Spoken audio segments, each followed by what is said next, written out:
Salut, salut, vous écoutez Indépendance financière et hypothèque, c'est Frédéric Lacharité, courtier hypothécaire, qui parle aujourd'hui. Je veux répondre à la question comment investir son argent. Euh, je commence là en mettant en contexte mon émission parle d'indépendance financière. Je vous partage la façon que j'ai utilisée pour arriver à l'indépendance financière. Je partage mon expérience. Et puis, juste un petit recap des étapes qu'il faut suivre, c'est euh, de commencer par mettre de l'ordre dans ses finances, donc régler ses dettes. Hein. On ne veut pas payer d'intérêt à une banque pour payer nos dépenses courantes.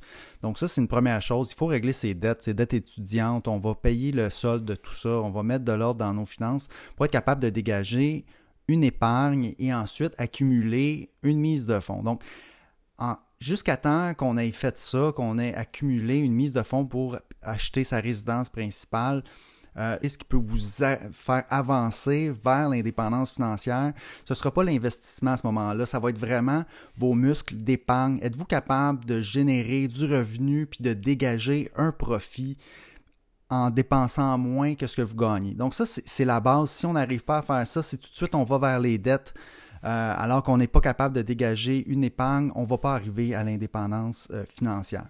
Donc ça, c'est la première étape. Ensuite, bon, comme j'ai dit, accumuler sa mise de fonds, acheter sa résidence principale. Et puis là, on est en bonne position de continuer si on est capable de dégager justement un surplus pour investir pour la retraite. Puis c'est là que ça devient intéressant de savoir, d'avoir des bonnes notions, des bonnes idées pour épargner. Puis là, c'est de ça que je veux parler aujourd'hui. Je vais commencer avec plusieurs critères des investissements qu'on peut faire.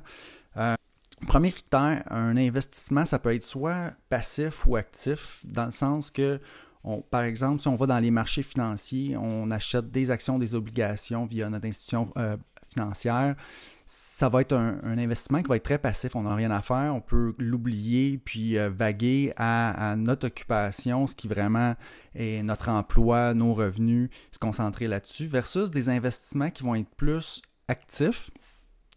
Les investissements plus actifs, ça va être plus comme de l'immobilier ou investir dans une entreprise privée ou investir dans sa propre entreprise ou n'importe quel autre projet d'entrepreneuriat. Là, on va être plus impliqué, ça va nous prendre du temps, on va devoir bien comprendre dans quoi on investit. Puis, là, le rendement, donc, va être meilleur. Donc, on va viser un meilleur rendement parce que tous ces efforts-là doivent faire en sorte que cet investissement-là rapporte plus que du passif. Deuxième critère d'un investissement, la liquidité. Donc, encore une fois, si on va dans les marchés financiers, actions, obligations, fonds communs de placement, FNB, normalement, ça va être des actifs très liquides, c'est-à-dire que si on a besoin des fonds rapidement, on peut maintenant avec les plateformes de courtage, avec ces investissements-là sont facilement, il y a beaucoup d'acheteurs, il y a des marchés publics, on peut les vendre puis récupérer l'argent tout de suite. Évidemment, c'est ça un peu le piège avec les marchés financiers, c'est que normalement on devrait l'investir pour le long terme, mais c'est facile de récupérer son argent si on en a besoin. La liquidité, normalement, plus que c'est liquide, moins qu'on aura de rendement parce que c'est pratique.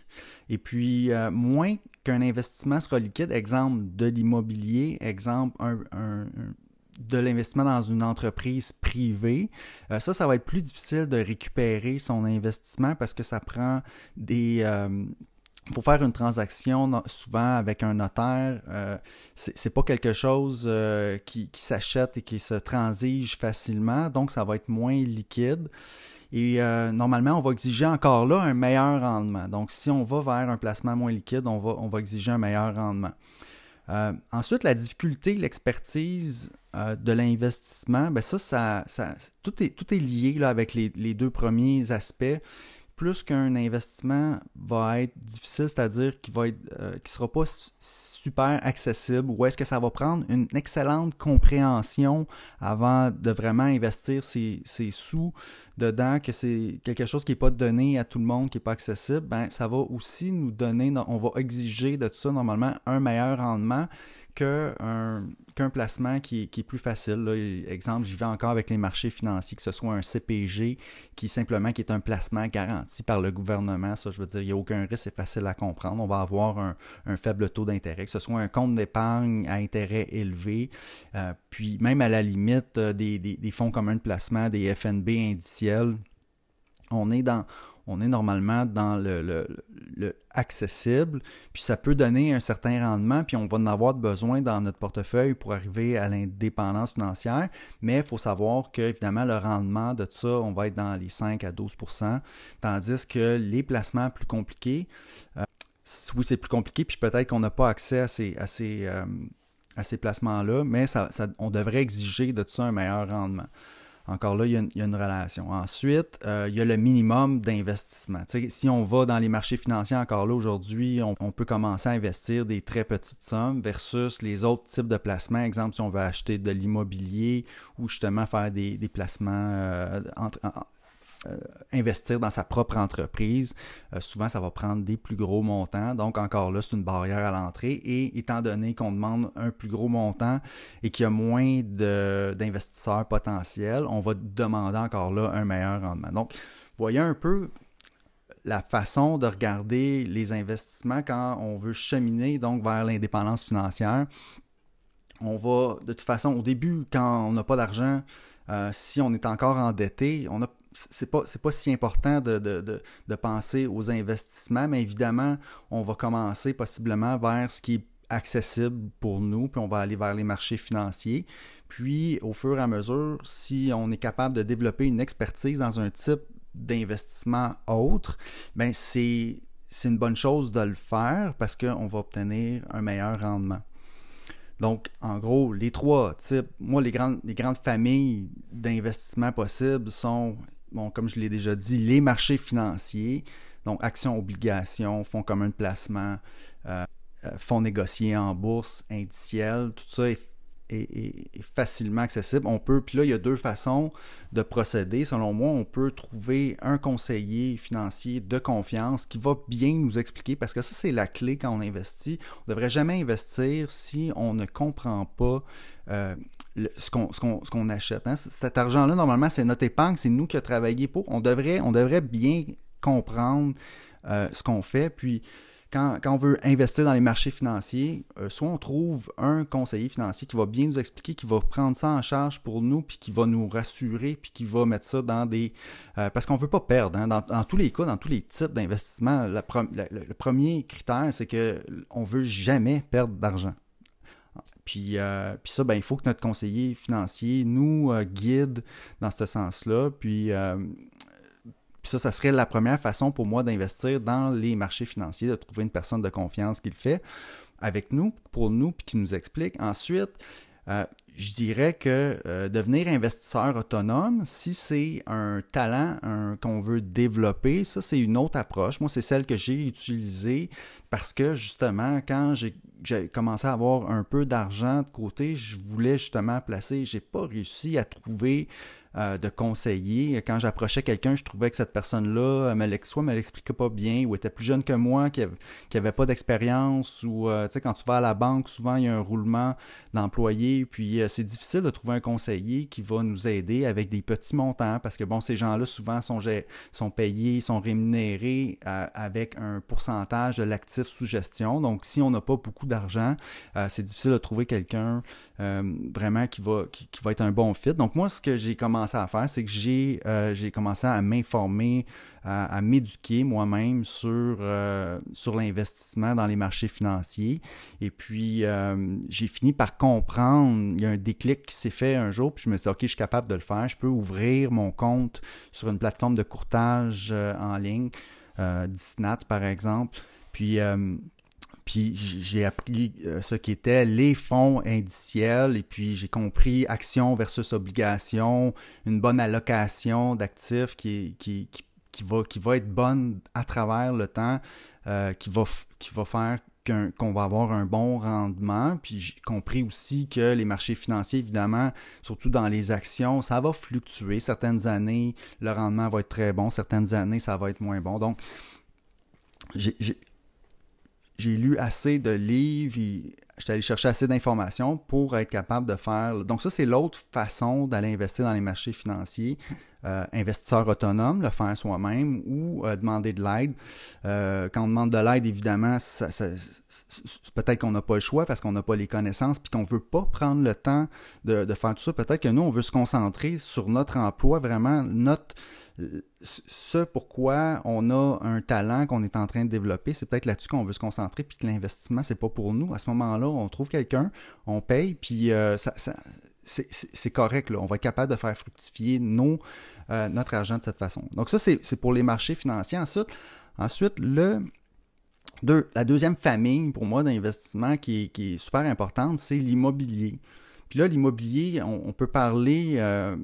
c'est très large, là. À la base, selon moi, c'est le multi-résidentiel. Donc, exemple, acheter un plex, avoir des locataires, puis récolter les loyers, puis optimiser. Donc, ça, c'est la première façon. Puis c'est la plus accessible, selon moi. Moi, en fait, mon expérience personnelle là-dedans, c'est que j'ai pas réussi, je suis pas allé vers l'immobilier.